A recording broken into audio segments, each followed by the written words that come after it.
Jason Statham peut-il mettre KO un requin préhistorique géant d'une simple mandale? Le n'importe quoi nanardesque peut-il rivaliser avec une poupée ou l'un des inventeurs de la bombe atomique? Pourquoi y a-t-il autant de questions dans cette introduction? Vous n'aurez la réponse à rien de tout ça dans la suite de la vidéo, mais avouez que vous êtes maintenant tout émoustillé.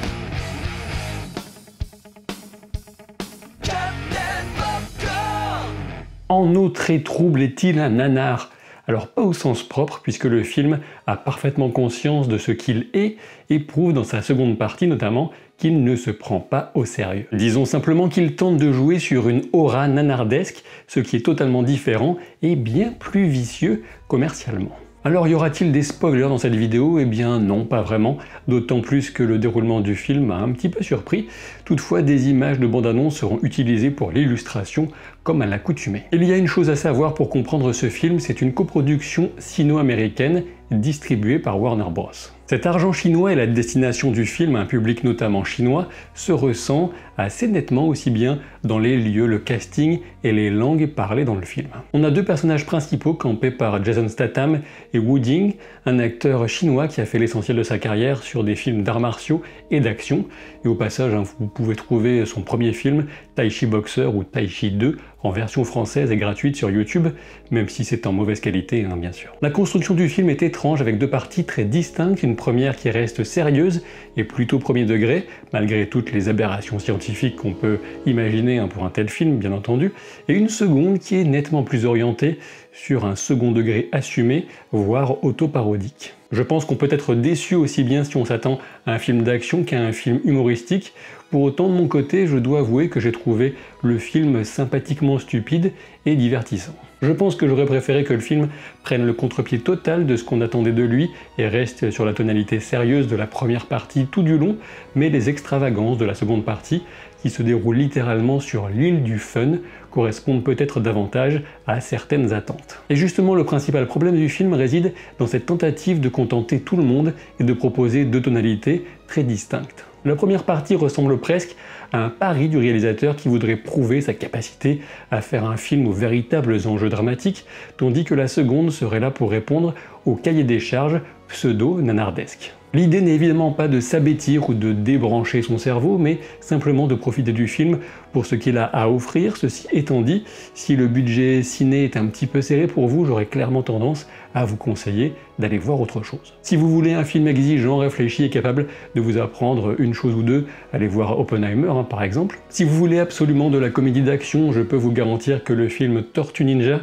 qui arrive le 9 août, est une grosse tuerie extrêmement drôle qui mérite largement plus votre investissement dans un ticket. Dans le genre purement action et cascade, Mission Impossible est aussi nettement supérieur, on ne va pas se mentir. J'ai aussi préféré Indiana Jones et le Cadran de la Destinée, enfin bon, en résumé, si on compare aux autres films à gros budget à l'affiche, ou ceux à venir, En eau très trouble ne fait pas le poids. En revanche, il faut bien avouer que si ce que vous voulez, c'est Jason Statham, qui n'affiche pas vraiment ses 56 ans, on peut lui reconnaître, des mégalodons, des gens débiles qui meurent de façon débile, alors rien ne peut rivaliser avec ce film. Alors oui, c'est très niche comme souhait de cinéma, mais qui suis-je pour jeter la première pieuvre? Comme vous l'aurez deviné, il y aura deux écoles, ceux qui préféreront la première moitié du film, relativement sérieuse, mais parfois desservie par une faible visibilité des scènes d'action sous-marine, et ceux qui s'enthousiasmeront, c'est difficile à dire, nettement plus pour les délires de Fun Island. La troisième école, ce sera celle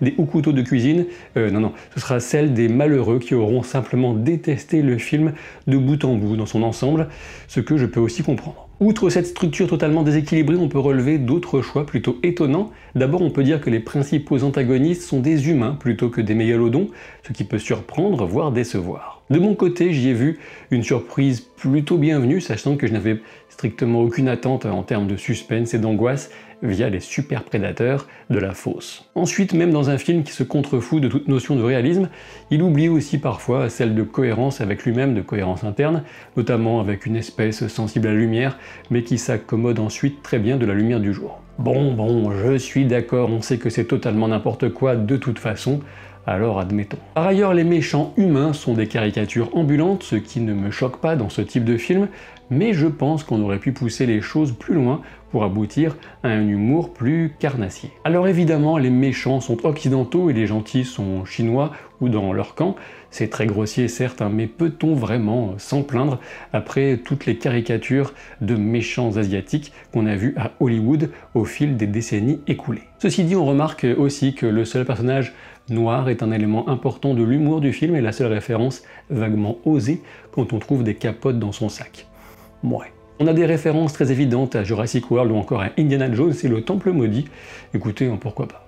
On peut aussi souligner que le film s'inscrit vraiment dans la continuité narrative du premier opus, avec la petite Mei-Ying qui est devenue adolescente et dont la présence donne souvent aux scènes un petit côté cucu et ennuyeux. L'exubérance du n'importe quoi va crescendo dans la seconde partie du film, toutefois, le danger final laisse le spectateur avide de monstres géants sur sa faim. Disons que forcément, en comparaison des kaiju de la saga Godzilla, tout ce petit monde des profondeurs fait bien pas le figure. Bah oui, quitte à aller dans la destruction à grande échelle, je continue d'avoir une préférence pour le décrié Godzilla Roi des monstres de 2019. L'approche est bien différente puisque jamais Godzilla ne cherche à aller aussi loin dans l'autodérision, bien sûr, mais bon, tout ça pour dire que le niveau de menace et la résolution finale de ce en eau très trouble ne me semblent pas à la hauteur. Le problème de ce film aux deux visages, comme La Vengeance, c'est qu'en voulant concilier l'inconciliable, le premier degré et la parodie, il ne peut pas se permettre de pousser les curseurs au max,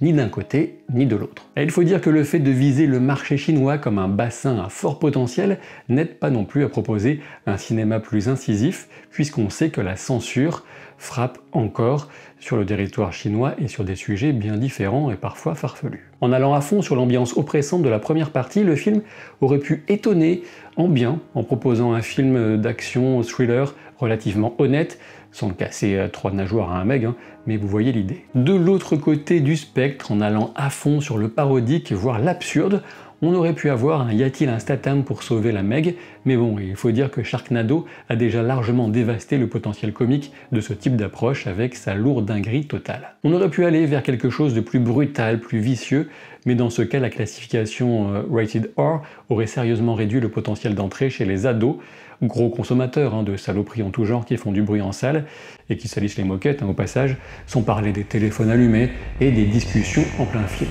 Mais non, j'exagère évidemment, puisque ce type de comportement ne se limite absolument pas aux adolescents. Vous l'aurez compris, et moi aussi en l'écrivant, je pense bien que je suis en train de vous dire que ce film n'est qu'un pur produit visant le marché chinois notamment, un produit qui se veut double usage, mais voué de ce fait à ne briller dans aucune de ces directions contradictoires, un petit peu comme un lave-linge qui sèche très mal. Et malgré tout, j'ai trouvé le film relativement distrayant, que voulez-vous. Je devais être de bonne humeur, mais bon, je l'ai vu avec une carte d'abonnement illimitée, c'est un peu mon boulot aussi quand même, et je vous le redis encore très clairement, quitte à choisir, allez voir autre chose.